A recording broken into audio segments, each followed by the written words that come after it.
तो टॉपिक है उद्धव संदेश।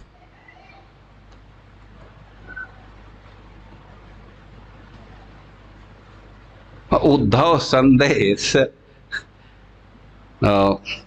इसका क्या आशय है हम एकदम ठीक ठीक नहीं समझ रहे हैं, लेकिन इतना जरूर है कि उद्धव जी जो संदेश दिए हैं ब्रजवासियों को, लेकिन जो संदेश दिए तो संदेश कहीं से प्राप्त किए। उद्धव जी अपने तरफ से तो सब कुछ नहीं दिए, कहीं से उनको संदेश मिला। वे पत्रवाहक हैं। तो किस परिस्थिति में उद्धव जी को संदेश देने के लिए भेजा जा रहा है, सबसे पहले हम लोग उस पर विचार करेंगे। और उससे भी पहले इस प्रसंग पर लिखने के पहले सनातन गोस्वामी, जीव गोस्वामी मंगलाचरण करते हैं। वह बहुत ध्यान देने योग्य है। तो सबसे पहले हम आचार्यों का अनुगमन करते हुए एक श्लोक मंगलाचरण का बोलेंगे। और सनातन गोस्वामी लिख रहे हैं कि आर्तैक शरणम कृष्णम आर्तान ब्रज जनांश्चता तम चार्ता श्वासकम भक्तम वंदे अत्यार्तो दुराशया।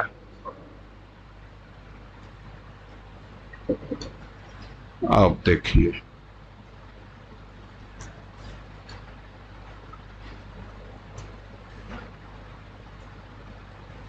अब यही कठिनाई है इस सब में। ये कठिनाई है, ऐसी कठिनाई रहेगी तो हम अब लज्जा संकोच नहीं करेंगे, तुरंत बंद कर देंगे।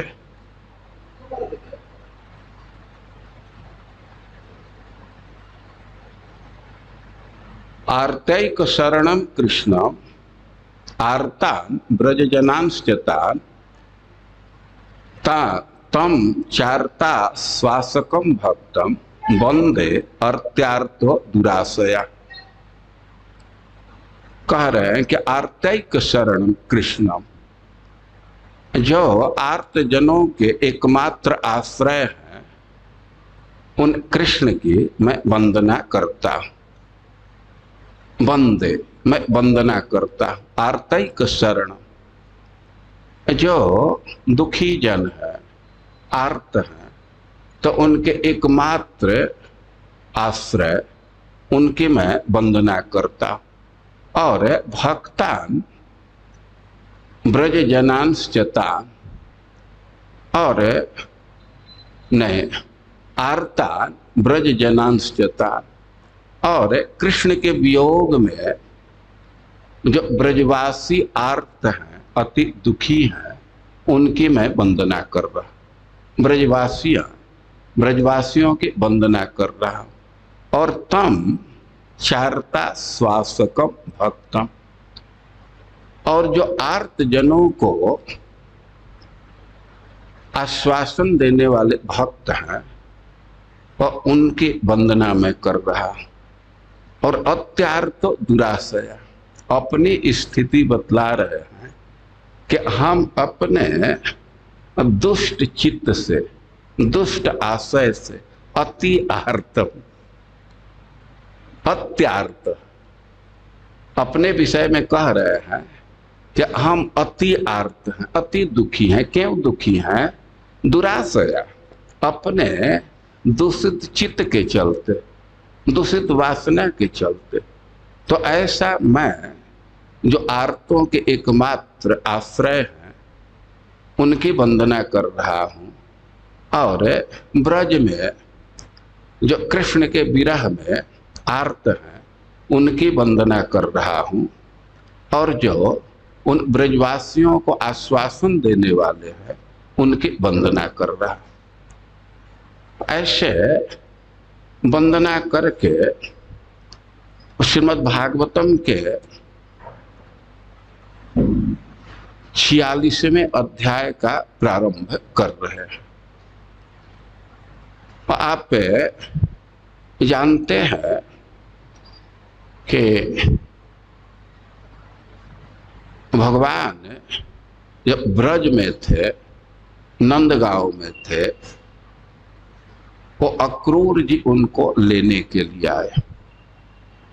अक्रूर जी को भेजा गया कृष्ण बलराम को मथुरा लाने के लिए। अक्रूर जी भगवान के दर्शन के लालसा से नंदगांव आए और राजा के कंस के प्रस्ताव को प्रस्तुत किया। गोप लोग सब तैयारी करने लगे गोरस ले करके मथुरा जाने के लिए, लेकिन जो गोपियां थी तो उनके विचित्र दशा हो गई। केवल इतना सुनी कि अक्रूर कृष्ण बलराम को लेने के लिए आया है, तो उनके हृदय में इतना ताप बढ़ गया कि उनके अपने ही श्वास से उनके मुख झुलस गए। इतना अधिक ताप बढ़ा हृदय में कि उसके प्रभाव से सांस गर्म निकलने लगे और अपने ही सांस से गोपियों के मुख झुलस गए। अब गोपियां बहुत दुखी हो गई, तो संघर्षः प्रोचु, गोपियां एक जगह उपस्थित हुई और विधाता को दोष डालने लगी। अहो विधाता स्तवन क्वचित दया। इसको गोपियों के द्वारा गीत ही कहा जाता है, विरह गीत, एक प्रसिद्ध गीत है। अब बहुत इधर ध्यान देने से तो हम लोग यहीं आज रुक जाएंगे, लेकिन कुछ कुछ बात को मैं कहना चाहता हूँ। वो कह रहे हैं कि गोपियाँ एक जगह जुट करके और विधाता को गाली देना प्रारंभ की। वे कह रहे हैं कि अहो विधाता स्तवन क्वचित दया संयोज्य मैत्र्या प्रणेन देहिना, कि अरे विधाता तुमको दया नहीं है, तुम्हारे हृदय में थोड़ी भी दया नहीं है कि तुम दो प्राणियों को एक साथ जोड़ते हो, मित्रता से जोड़ते हो और तांश्चा कृतार्था, अभी वे प्रेम व्यवहार में तृप्त नहीं हुए और तब तक उनको अलग कर देते हो, और किसी प्रयोजन से नहीं, ऐसे ही तुम अलग कर देते हो, और तुम्हारे पास एकदम बुद्धि नहीं है। अर्भक चेष्टितम, एकदम बच्चे जैसा तुम्हारा व्यवहार है, और तुम पर बहुत भारी पाप लगेगा कि तुम हम लोगों को आंख देख करके और आंख छीन रहे हो। और गोपियां कह रही हैं कि बहुत भारी पाप लगेगा।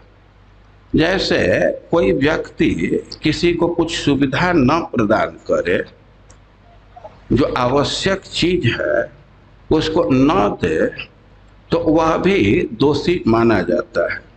लेकिन किसी को कोई सुविधा दे करके और सुविधा को समय से पहले ही खींच लेना, छीन लेना, यह बहुत भारी पाप है। एक उदाहरण से इस बात को समझिए कि जैसे किसी के यहाँ भोज है, अपने संबंधी के पास भोज है, और अपने मित्र को, अपने संबंधी को आप निमंत्रण नहीं दिए, तो उसको भी बुरा माना जाता है, लोग दुख मानते हैं, वो दोष है। लेकिन मान लीजिए किसी को निमंत्रित किए और उसको खाने के लिए सब चीज परोस दिए, और वो खाने वाला है, अभी खाना प्रारंभ ही किया, तब तक उसको छीन लीजिए, हटा लीजिए, तो ज्यादा दोष हुआ ना। इसको दत्तापहार का दोष कहते हैं।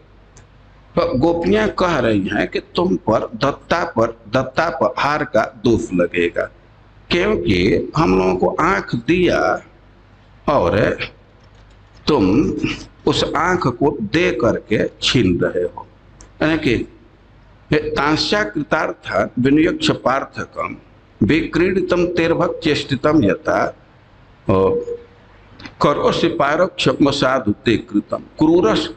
और तुम पहले ये कह रही है कि हम लोग तो अभी कृतार्थ नहीं हुए, कृष्ण को मिलाया, अब उनको दूर कर रहे हो, तो ये बहुत भारी दोष तुम पर लगेगा। और कह रहे हैं कि तुम आंखों से ओझल कर रहे हो, तो बहुत भारी तुम पर दोष है। मानव विधाता कहे कि हम तो कृष्ण को अलग नहीं कर रहे हैं, ये तो अक्रूर आए हैं, तो हम को क्यों तुम लोग गाली दे रही, हम पर दोषारोपण क्यों कर रही हो। तो गोपियां कह रही हैं कि क्रूरस्तम क्रूर समाख्यास्मन चक्षुर्दत्तम हरते बताज्ञवत। रहे कि सच्चाई यह है कि तुम निसर्ग से क्रूर हो, लेकिन अपने स्वभाव को छिपाने के लिए नाम अक्रूर रख लिए। ये सब तुम कर रहे हो। अक्रूर नाम धारण करके और यहाँ आए हो, हमारे आंख का हरण कर रहे हो। चक्षुर दत्तम हर से बताज्ञवत, एकदम तुमको धर्म का कुछ भी ज्ञान नहीं है, आंख दे करके हरण कर रहे हो। अरे भाई, आंख तो हरण नहीं कर रहे हैं, भले वो ब्रह्मा हो, अक्रूर हो, क्रूर हो, जो हो, लेकिन वो तो कृष्ण बलराम को ले जा रहे। कहने का आशय है कि कृष्ण बलराम चले जाएंगे तो हम लोग तो किसी दूसरे चीज को देख ही नहीं पाएंगे, तो एक तरह से हमारा आंख ही नष्ट हो रहा है ना, आंख को ही समाप्त कर रहे हो। तो कह रहे हैं कि चक्षुर दत्तम हर्षे बताज्ञवत, और हम लोगों को पता है कि क्यों तुम ऐसा कर रहे हो। जेनेक देशे खिलसर्ग सौष्ठवम त्वदीय दक्षाम वयम मधुद्विष। हमारे आंख हरण करने के पीछे एक ही कारण है कि तुम्हारी जो भी सृष्टि कौशल है, तुम कितनी सुंदर रचना कर सकते हो, तो उसको हम लोग जान गए। जेनेक देश से केवल कृष्ण के मुखमंडल को देख करके हम लोग तुम्हारे सारे कौशल को समझ गए। तब तुमको जलन हो रहा कि हमारे सारे कौशल को कुछ जान गई, इसीलिए हमारे आंख का हरण कर रहे हो। तो अज्ञवत, तुमको कोई धर्म का सिद्धांत पता नहीं है, दत्तापहार का पाप लगेगा। तो ऐसे गोपियां विधाता को गाली दे रही हैं, रो रही हैं, फिर कृष्ण के प्रति भी आश्चर्य प्रकट कर रही हैं कि ये तो रथ ले करके आ गया ले जाने के लिए, ये कृष्ण बलराम को क्या हुआ है, ये क्यों तैयार हो गए, अरे इनको तो रुकना चाहिए। तो ऐसे वे विलाप कर रही हैं, अरे कि अब तो हम लोगों का देखने का कुछ विषय ही नहीं रहेगा, और ये तो अब मथुरा के स्त्रियों को सुख मिलेगा। और उसी में कोई गोपी कह रही है कि अरे देखो, अब कुछ प्रैक्टिकल समस्या है, हम लोग तो बिना कृष्ण के रह नहीं सकती, बहुत कष्ट होगा, और कृष्ण बलराम चले जाएंगे तो जीवन तो हमको जीना है, हम लोगों को कठिनाई होगी, तो हम लोग लज्जा किस दिन के लिए रखेंगे। अब संकोच करने की क्या जरूरत है, हम लोग स्वयं आगे बढ़े और कृष्ण बलराम को रोके। आखिर जीवन तो हमको जीना है, हमको कष्ट होना है, तो लज्जा संजो करके हम किस दिन के लिए रखेंगे। तो कुछ गोपियां आगे बढ़ी कि रथ को ही रोक लेंगे, और ऐसा कुछ महानुभाव लिखे हैं, श्रील प्रभुपाद जी भी लिखे हैं कि रथ गोपियां आकर के रास्ता को ही ब्लॉक कर दी। ऐसा एक विचार है कि रथ के आगे वे लेट गए, मूर्छित हो गए। लेकिन जहां तक और आचार्यों की बात है तो वे लिखते हैं कि तस्थिरे, श्रीमद् भागवतम का शब्द है कि आगे तो बढ़ी कि कृष्ण बलराम को रोक लेना है, लेकिन अभी वो रास्ते में ही थी तब तक उनको जड़ता विकार आ गया, उनको कठुई मार दिया। वे तस्थिरे मतलब एकदम मूर्छा के अवस्था में खड़ी रह गई। इसको कहा जाता है कठुई मारना, जो जैसे है वैसे पैरालाइज्ड हो जाए। वे गिरी नहीं, वे खड़ी थी, लेकिन अब तो उनकी चेतना ही समाप्त जैसी हो गई और अति दुखी थे। अक्रूर जी एकदम उद्यत थे रथ को हाँकने के लिए। भगवान गोपियों की स्थिति को समझ रहे हैं कि ये तो बहुत दुखी हैं, तो आयास्य इति दौत्य कहे, एक दूत से संदेश दिए, आऊंगा, इतना ही भगवान कहे। अब तो अक्रूर जी रथ हाँके अब चले गए। अब भगवान नंदगांव से तो चले, अब कहाँ तक पहुंचे इस विषय में बहुत विवाद है। और श्रील प्रभुपाद जी कृष्ण बुक में लिख रहा है कि जो एक्सपर्ट डिवोटीज हैं तो उनका मानना है कि तो कृष्ण बाहर जाते नहीं हैं। लेकिन विचित्र बात है, बाहर जाते नहीं हैं और फिर लिखते हैं कि एक्सपर्ट डिवोटी मानते हैं कि कृष्ण नंद बाबा के साथ मथुरा से वापस आ गया। जो बाहर जाते ही नहीं है तो वापस कैसे आ गए? देखिए, ये ऐसा प्रसंग है कि बहुत बहुत बातें आएंगी और हम लोगों के बुद्धि से एक दूसरे के विरोधी लगेंगे, लेकिन इस किस जगत की बात है, किससे संबंधित बात है, इसको ध्यान रखना चाहिए। अब हम लोग अपने धारणा के अनुसार जजमेंट करने लगते हैं, यही भूल हो जाती। सब बातें सही हैं। वे सब बातें कैसे सही है? क्योंकि गीता आप स्वीकार करते हैं। भगवान तो अपने विषय में कह रहे हैं ना कि अणोर अणिया महतो महिया, अणु से अणु है और बड़े से बड़े हैं, तो विरोधी बात नहीं है। लेकिन भगवान का मतलब ही है कि जहां विरोधी बातें एक साथ शयन करती, विरोधी तत्व एक जगह निवास करते, उसी को भगवान कहा जाता है। तो भगवान के विषय में सिद्धांत स्थापित कर रहे हैं तो उस दृष्टि से विचार करना चाहिए। भगवान के विषय में सिद्धांत स्थापित करेंगे और दृष्टि अपनी रखेंगे तो यही गड़बड़ हो जाएगा। तो जो हो, भगवान आश्वासन दिए आयास से मैं आऊंगा, और मथुरा चले गए। और मथुरा में बहुत बहुत लीला किए, कंस का वध किए, अपने माता पिता को जेल से निकाले। अब और भी कई एक चीज हुआ। इसके बाद फिर समस्या कि ब्रजवासी सब गए थे साथ में, तो स्वाभाविक ही था कि कृष्ण बलराम को लेकर के नंदगांव चले, ब्रज में चले। लेकिन अब तो बहुत भारी समस्या।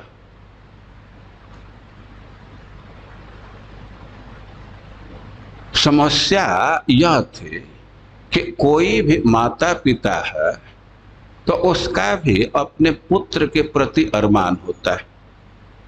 अब देखिए, देवकी और वसुदेव की स्थिति पर विचार कीजिए कि कई एक साल से जेल में बंद है और जो पुत्र है वह पुत्र जन्म लेते ही घर से बाहर चला गया, माता पिता से दूर हो गया और 11 साल के बाद वापस लौटा है। और अब एक दो दिन में ही फिर माता पिता का त्याग कर दे तो माता पिता को कैसा लगेगा? ये बुरा लगेगा ना। देखिए, जिस माँ के पास 11 साल के पास बाद उसका लड़का आया है और एक दिन में ही, दो चार दिन में ही अब छोड़ दे तो कितना बुरा लगेगा। और अब समस्या थी, नंद बाबा थे, ब्रजवासी थे, आ करके कृष्ण बलराम जी कहने लगे कि वास्तव में माता पिता तो आप ही हैं, आप लोग हैं, आप लोग पालन पोषण किए। और अब बलराम जी नहीं, नंद बाबा के मन में आ रहा था कि कृष्ण तो इधर कुछ रुकेगा, कम से कम बलराम को हम लोग ले करके ब्रज में चले तो ब्रजवासियों को कुछ सांत्वना होगी।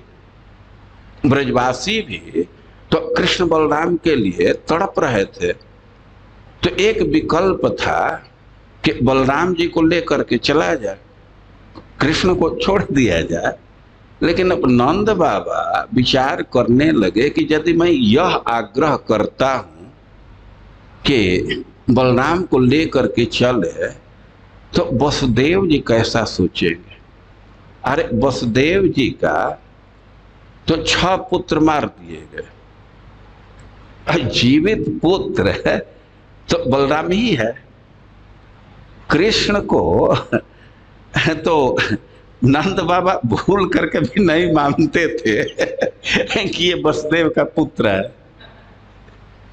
वहां तक तो उनकी बुद्धि नहीं जा रही थी। अब बलराम एक पुत्र बचा है, 6 पुत्रों का वध तो कंस कर दिया और ये जेल से बाहर अभी आए हैं और इसको हम ब्रज ले जाए तो इनके मन में क्या विचार आएगा? कभी हमको एक दोस्त मानेंगे अपना? और इतनी दोस्ती है और एक पुत्र है उसको भी ले करके भाग गया तो दोस्त है कि कंस का ही वो सब्स्टिट्यूट है। वसुदेव जी तो यही कहेंगे ना कि अब 6 को कंस मार दिया और एक को कंस का दोस्त लेकर के भाग गया। तो वे बड़ा दुविधा में थे, कुछ कह नहीं रहे थे।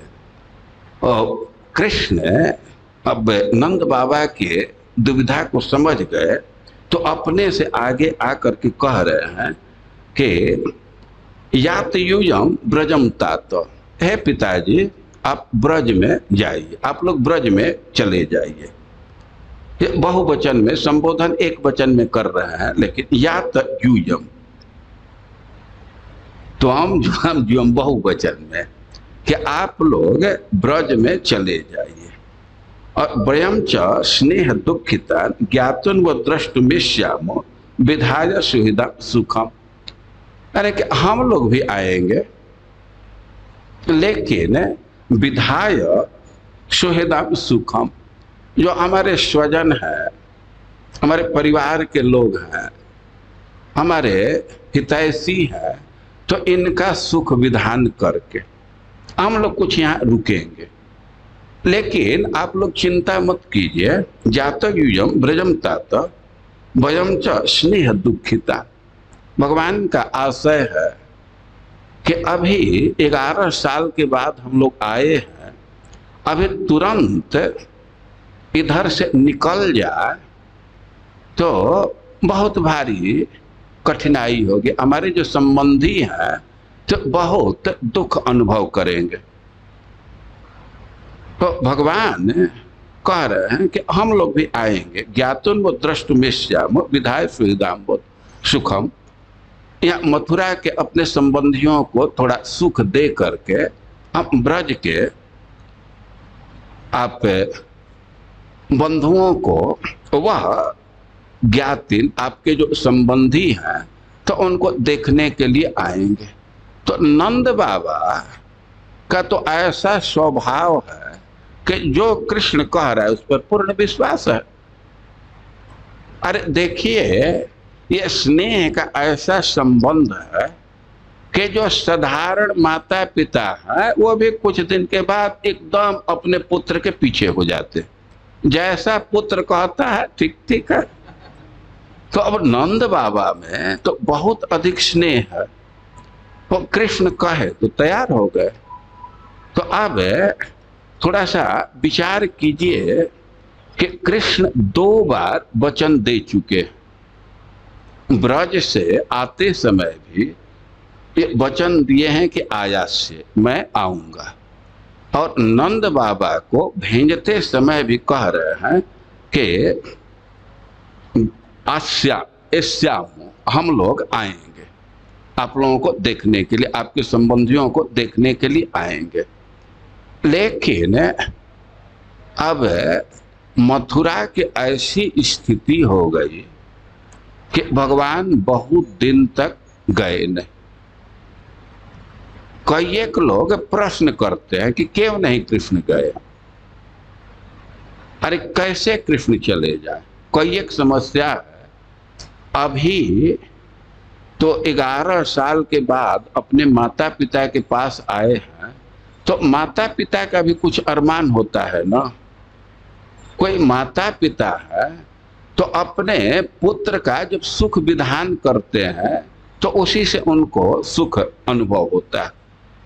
तो वसुदेव जी चाहते थे कि भले ही देर हुई, कम से कम अब द्विजाति संस्कार हो जाए और कुछ पढ़ाई लिखाई कर ले बेटा, बेटर लेट देन नेवर पहले से ही पढ़ना चाहिए था। अब इतना आग्रह देख करके भगवान उसको स्वीकार कर लिए।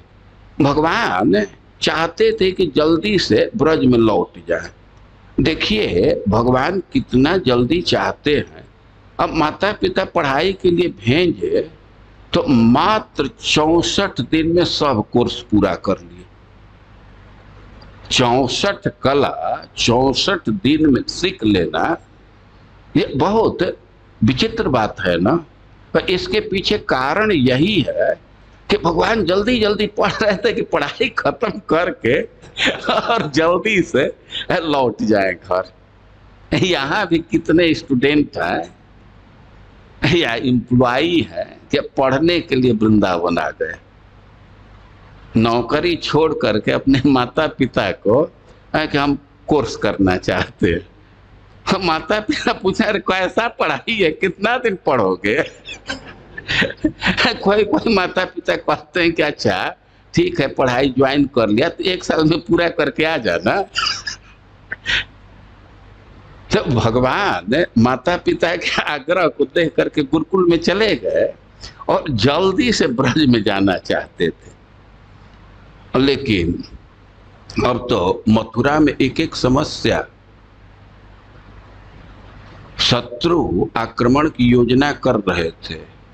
अब भगवान के सामने समस्या है कि इस स्थिति में अपने बंधुओं को छोड़ करके कैसे जाए। एक तो मथुरा के लोगों की रक्षा करनी है, और नंद बाबा भी परमिशन इसी से दे दिए रुकने का, या वे भी समझ रहे हैं कि कंस का वध किया है तो उसके संबंधी तो आक्रमण करेंगे ही, तो कृष्ण को हम ब्रज ले चलते हैं तो वहां रक्षा कैसे करेंगे।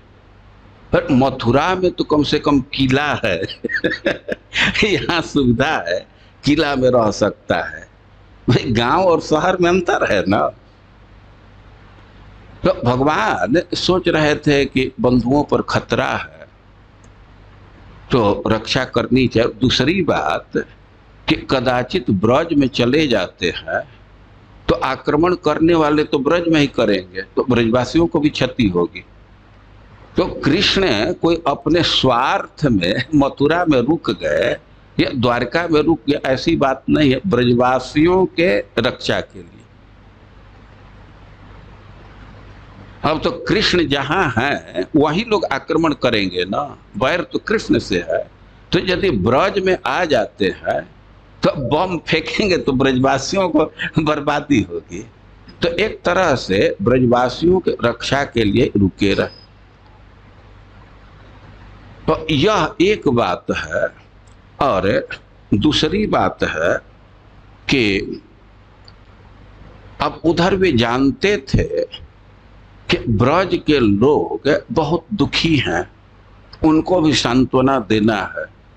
और वे विचार कर रहे थे कि मैं 2 बार वचन दे चुका हूं।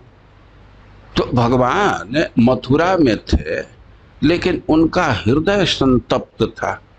उदाहरण दिया गया है कि जैसे मिट्टी का घड़ा है और उसमें कई एक औषधि डाल देते हैं दवा बनाने वाले, और उसको बहुत गहरे आंच में डालते हैं।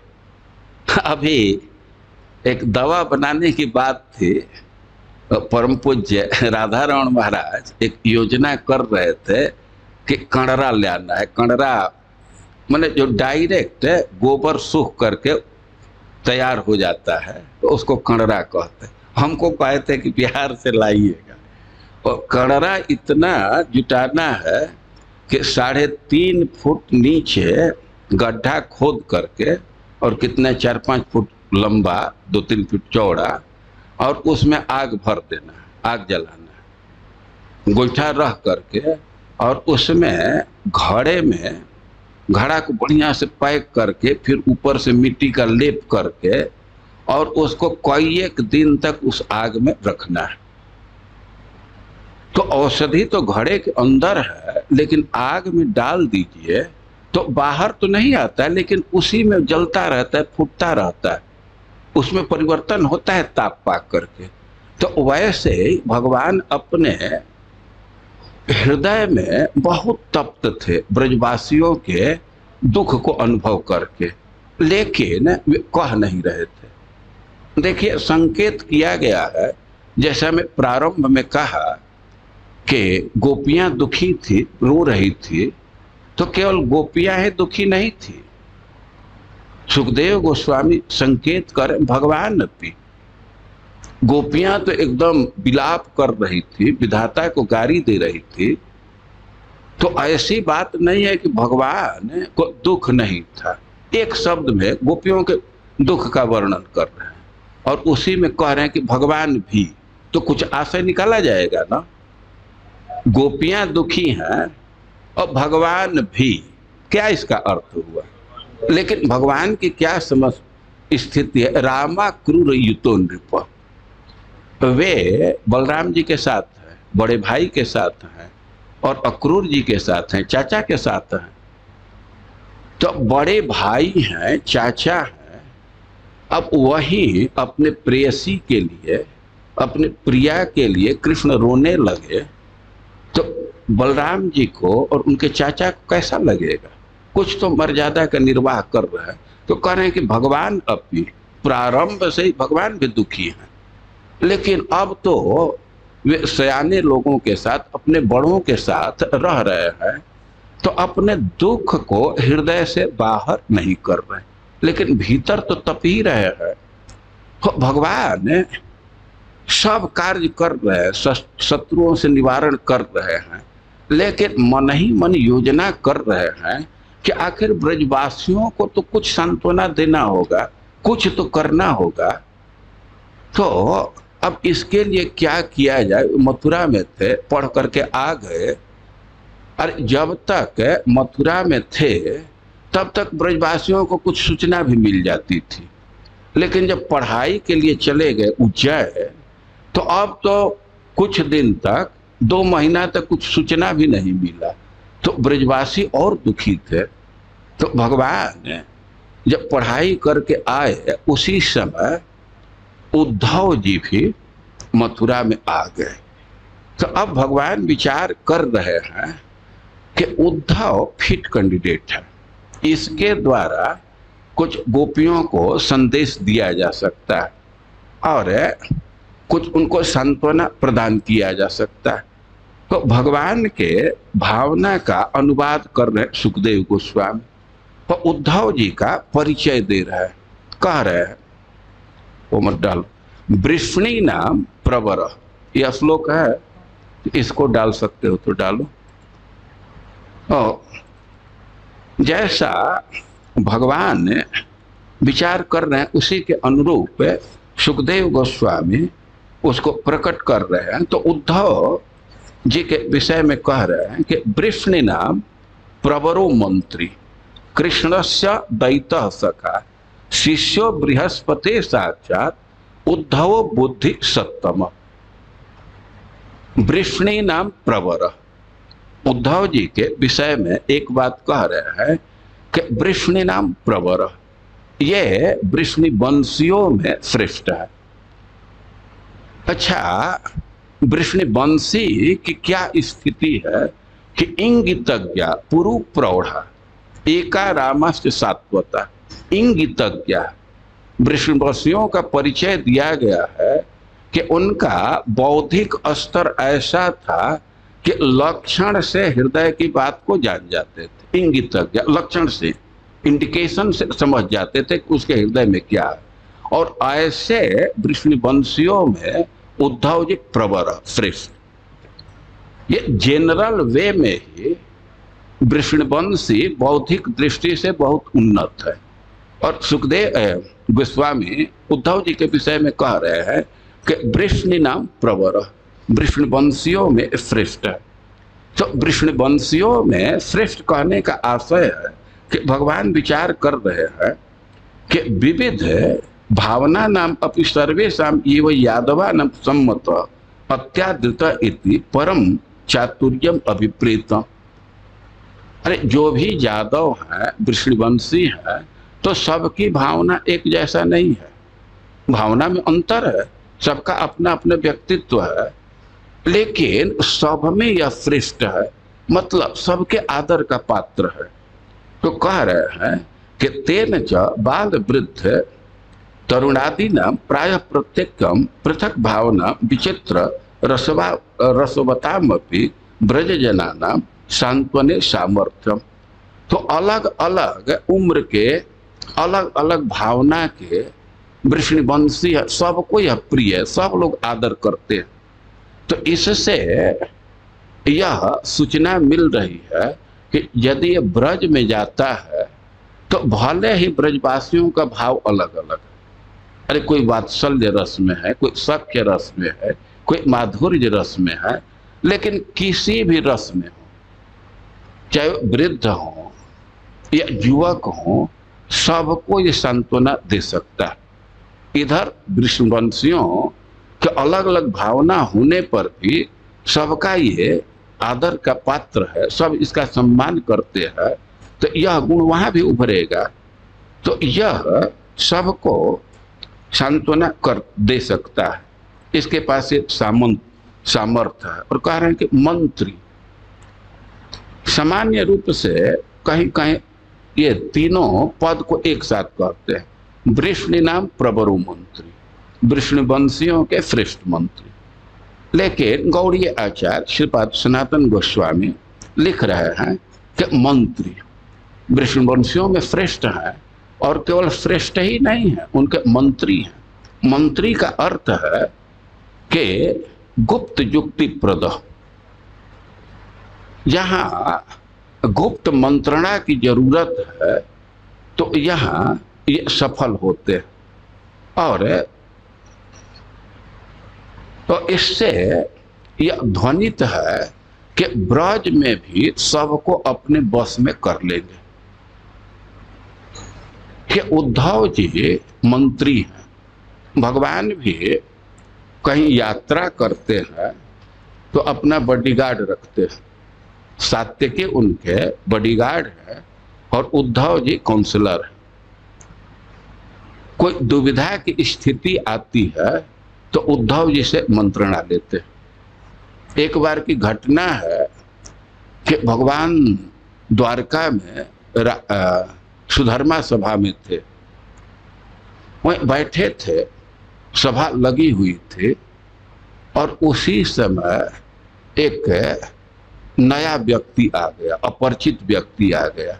तो सिक्योरिटी वाले उसको भगवान तक पहुंचाए। अब भगवान पूछे कि कैसे आए, तो जरासंध जिन राजाओं को बंदी बनाया था उनका पत्र लेकर के आया था। पत्र पढ़ने लगा और पत्र पढ़ करके कहा पत्र में लिखा हुआ था कि आप हम लोगों को इस जरासंध के बंदी गृह से मुक्त कीजिए। बहुत आर्त कातर प्रार्थना थी। अब भगवान का मन उधर चला गया और तब तक उसी सभा में नारद जी आ गए। अब नारद जी आए तो भगवान उनका सम्मान किए और नारद जी से कहने लगे कि आप तो सब जगह घूमते हैं, सब कुछ जानते हैं, तो हमारे भाइयों का वार्ता बतलाइए, पांडवों की वार्ता बतलाइए, वे क्या करना चाहते हैं, क्या उनकी स्थिति है। और नारद जी कहे कि यद्यपि आप सब कुछ जानते हैं लेकिन हमसे पूछ रहे हैं तो मैं बतला रहा हूँ पांडवों के विषय में कोई एक चीज कह करके कि इस समय वे राजसूय यज्ञ करना चाहते हैं। यद्यपि वे आपके परम भक्त हैं लेकिन फिर भी आपके प्राप्ति के लिए आराधना करना चाहते हैं और उनकी अपेक्षा है कि तद अनुमोद आप उसका अनुमोदन कीजिए, आप भी वहां चल करके सहायता कीजिए। अभी अपने संबंधी बहुत भारी आयोजन कर रहे हैं तो वहां जाना भी जरूरी है और जो शरणागत है उनकी रक्षा भी करनी है। तो अब भगवान समझ नहीं पा रहे कि हम पहले कौन कार्य करें। तो उद्धव जी से कहे कि आप मंत्र देने में दक्ष हैं, हमारी बुद्धि निर्णय नहीं ले रही है, आप सही सही बतलाए। तो जब उद्धव जी को यह दायित्व दिए तो उद्धव जी स्पष्ट शब्दों में कहे, देखिए तो शरणागत का रक्षा करना परम धर्म है, अपने संबंधियों का सहयोग करना यह भी धर्म है, दोनों ठीक है, लेकिन हमारे समझ से सबसे पहले जरासंध का वध करना जरूरी है। एक तो बंदी प्रार्थना कर रहे हैं, राजा लोग प्रार्थना कर रहे हैं, तो उस प्रार्थना को स्वीकार करना धर्म है। और जहाँ तक राजसूय यज्ञ की बात है तो उसके लिए भी जरासंध का वध, जरासंध पर विजय प्राप्त करना तो जरूरी ही है। और उद्धव जी मंत्रणा दी है कि जरासंध पर विजय कैसे प्राप्त किया जा सकता है। वे कहे कि जरासंध को जितना आसान काम नहीं है, वो 100 औक्षणी सेना लेकर के खड़ा हो जाएगा तो बहुत कठिन कार्य होगा। तो अच्छा होगा कि उसको अकेले ही भिड़ाया जाए। तो वही कहे कि वो ब्राह्मणों का भक्त है, यदि आप ब्राह्मण के वेश में जाएं और कुछ मांगे तो नहीं करेगा। तो उद्धव जी के मंत्रणा से भगवान और लोगों को तो भेज दिए हस्तिनापुर, और अर्जुन को वहां पहुंच करके अर्जुन और भीम को ब्राह्मण के वेश में लेकर के जरासंध के पास गए। अब जरासंध के पास गए तो उसको बतलाया गया कि 3 ब्राह्मण आए हैं। तो ब्राह्मण का भक्त था, कहा कि ठीक है बैठाओ। अब वहां गया तो पूछे किस लिए आए हैं, क्या आप लोगों को चाहिए। और वो देख रहा था कि हैं तो नहीं ब्राह्मण, इनके हाथ में जैसे घट्टा पड़ा हुआ है वो प्रत्यंचा चढ़ाने का, तो ब्राह्मण तो नहीं है लेकिन फिर भी ब्राह्मण के वेश में ठीक है, मांगो तुम लोग क्या मांगना चाहते हो। तो भगवान कहे कि देखिए स्पष्ट शब्द में सुन लीजिए, हम लोग ब्राह्मण नहीं। वे कहे कि हम लोग युद्ध चाहते हैं। तो कहा कि ठीक है युद्ध होगा। तब वो कहे कि देखिए हम लोग अन्न मांगने के लिए नहीं आए, युद्ध के लिए आए हैं, और हम लोग ब्राह्मण नहीं है, क्षत्रिय है। ये भीम है, अर्जुन है, कृष्ण है। और जरासंध कहा अरे कृष्ण, अरे डरपोक तो भागता है, युद्ध के लिए आया है, तुमसे तो डरने का कोई सवाल ही नहीं है। और अर्जुन तो उम्र में भी छोटा है और सामने नहीं टिकेगा, एकदम दुबला, हमारे आईने दुबला पतला है। अरे युद्ध करना है तो जोड़ी के साथ होता है, हाँ भीम से चलेगा। तो हम यह कह रहे हैं कि उद्धव जी का परिचय दिया जा रहा है कि वृष्णि नाम प्रवर मंत्री, ये भगवान को भी दुविधा पड़ने पर सलाह देते थे। तो भगवान विचार कर रहे हैं कि इसमें क्षमता है, यह किस परिस्थिति में क्या बोलना होगा, क्या समझाना होगा, तो इसमें ये सफलता प्राप्त कर जाएगा। वो कह रहे हैं कि तेन सर्व वशीकारित्व सूचित, इसमें क्षमता है कि सबको अपने कॉन्फिडेंस में ले लेगा, अपने बस में कर लेगा। और शिष्यो नहीं, कृष्णस्य दैतः सखा, वृष्णिनाम प्रवरो मंत्री कृष्णस्य दैतः सखा, कृष्णस्य दैतः सखा। कृष्णस्य, कृष्ण का क्या मतलब है कि जो सबको आकर्षित करने वाला, सबको खींचने वाला, उसी को कृष्ण कहते हैं। कि परम आकर्षक है, नहीं, कृष्णस्य दैतः सखा, ये कृष्ण का सखा है, तो ये खींचने का गुण, आकर्षण का गुण इसमें भी है। अरे चुंबक के सानिध्य में जो लोहा आ जाता है उसमें चुंबकत्व आ जाता है, और सन्निधि से, संपर्क से गुण आ जाता है। दैतः सखा, ये तो बहुत प्रिय है, तो यह भी परम आकर्षक है, यह भी लोगों को खींच लेगा। और कह रहे हैं कि दैतः सखा, ये बहुत प्रिय सखा है। तो अब भगवान विचार कर रहे हैं कि सखा है, तो जहां हमको जाना है तो उस स्थान पर इसको भेजा जा सकता है। भाई एकदम क्लोज है तो इसके थ्रू कोई बात भी कह सकते हैं। और शिष्य बृहस्पति साक्षात, उद्धव का परिचय दे रहे हैं कि बृहस्पति जी का साक्षात शिष्य है। साक्षात शिष्य कहने का अर्थ है कि डायरेक्ट बृहस्पति जी से पढ़ा, उनके शिष्य से नहीं। ऐसा देखा जाता है कि जो बड़े बड़े प्रोफेसर हैं, उनके पास कोई कैंडिडेट गया तो कभी कभी तो अपने पढ़ाते हैं, कभी कभी रिसर्च स्कॉलर को लगा देते हैं। ये जो बड़े बड़े प्रीचर हैं, मठाधीश लोग, तो कभी कभी तो अपने जाते हैं और किसी दूसरे कर्मचारी को भेज देते हैं। लेकिन उद्धव जी के विषय में कह रहे हैं कि शिष्य बृहस्पति साक्षात, जो देवताओं के गुरु हैं, तो उनसे ये पढ़ाई किया है। तो भगवान विचार कर रहे हैं कि सब शास्त्र का जानकारी रखता है और बोलने में बहुत चतुर है, तो ये उपयुक्त होगा। और बुद्धि सत्तम, ये बहुत बुद्धिमान है। भगवान दूसरी जगह कहे हैं कि उद्धव बुद्धि में हमसे अणु मात्र भी कम नहीं, वो परम प्रतिभाशाली है। और उद्धव बुद्धि सत्तम, ये उद्धव, उद्धव का अर्थ होता है जो उत्सव रूप है। और ये जो श्लोक का शब्द है, तो शिष्य बृहस्पति साक्षात, बृहस्पति जी का साक्षात शिष्य है। तो कई एक बार में काकाक्ष न्याय, देहली दीपक का उदाहरण देते हैं, तो ये साक्षात को उद्धव के साथ भी जोड़ सकते हैं। उद्धव का अर्थ होता है उत्सव, साक्षात उद्धव मतलब ये मूर्तिमान उत्सव है। तो इसके वहां जाने से ही ब्रजवासियों का कष्ट दूर होगा। तो भगवान ऐसे उद्धव जी पर विचार करने लगे कि यह उपयुक्त कैंडिडेट है। तो उद्धव जी के गुण पर आप विचार करें तो 6 गुण दिया गया। कौन कौन? वृष्णि नाम प्रवर, मंत्री, कृष्णस्य दैतः सखा, शिष्यो बृहस्पति साक्षात, और उद्धव बुद्धि सत्तम। यह साक्षात उद्धव कह सकते हैं।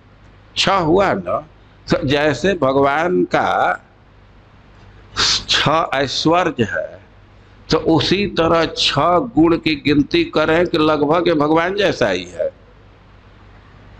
और केवल गुण से ही नहीं, रंग रूप से ही भगवान जैसे थे। तो ऐसे उद्धव को भगवान सोच रहे थे कि इसी को भेजना चाहिए, और विचार कर रहे थे, भीतर तो जल रहे थे। और तब तक फिर कुछ और घटना घटी, तो फिर उद्धव को ब्रज में भेजे। तो वो सब घटना क्या है, कैसे भेज रहे हैं, क्या कह रहे हैं, इन सब बातों की चर्चा हम लोग कल करेंगे। हरे कृष्ण।